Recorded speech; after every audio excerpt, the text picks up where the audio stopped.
Hi, so it's been a while since my last beginner's guide episode. In these beginner's guide videos, I explain in detail the tools and the options available in Inkscape. So if you're new to Inkscape and you want to learn the basics, or you're having trouble figuring out how to use some of the tools or options, you can check out my beginner's guide playlist. I'm going to include a link in the about section of the video for that if you want to check it out.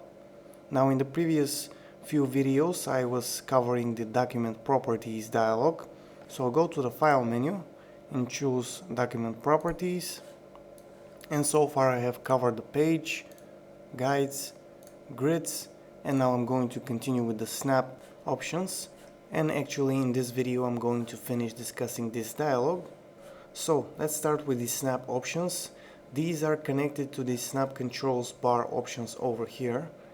Now if you don't see these options, go to the view menu, show hide, and make sure the snap controls bar is checked. So let's start with the first options, snap to objects.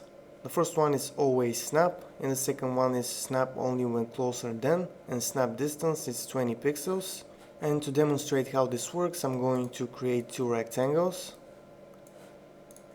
Now let's go over here to the snap controls, and I want to be able to snap to the edges of a bounding box. So to do that, I need to activate this option, snap bounding box corners, and also this one, snap to edges of bounding box.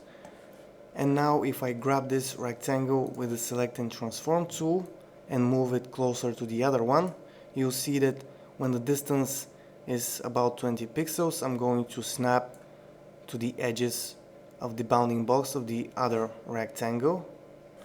So with the snap distance, we can adjust the distance for snapping to objects. Also know that this here is in screen pixels, so if I zoom out and grab this rectangle again, I'll be snapping from further away.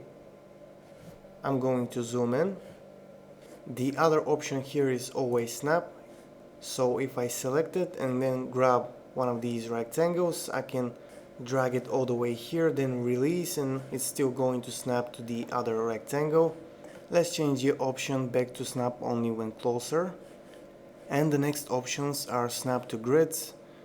And we know from previous videos that by default objects do not snap to invisible grids. So in order to make the object snap to a grid, we need to turn on the grid, go to the view menu and choose the grid option. And now that the grid is visible, if I grab this rectangle, I'll be able to snap to the grid. And of course, in order for this to work, you also need to have this snap to grids option enabled. If you disable this one and I drag around the rectangle, you see that it's not snapping to the grid. I'm going to turn this back on. So if you don't want to be always snapping to the grid, you can choose the snap only when closer than option. Again, this is in screen pixels. You can adjust this. By default is 10. You can adjust it from 1 to 50. Next option is snap to guides. Let's turn off the grid, make it invisible, and drag a guide from the ruler here. Click and drag like this. And now if I move this rectangle closer to the guide, you'll see that it's snapping.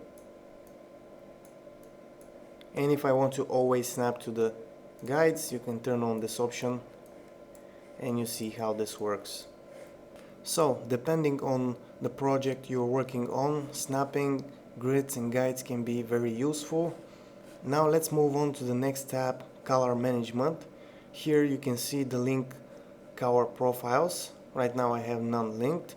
From here you can see the available color profiles. And to link one of these color profiles, you can select it and then click on the link profile option.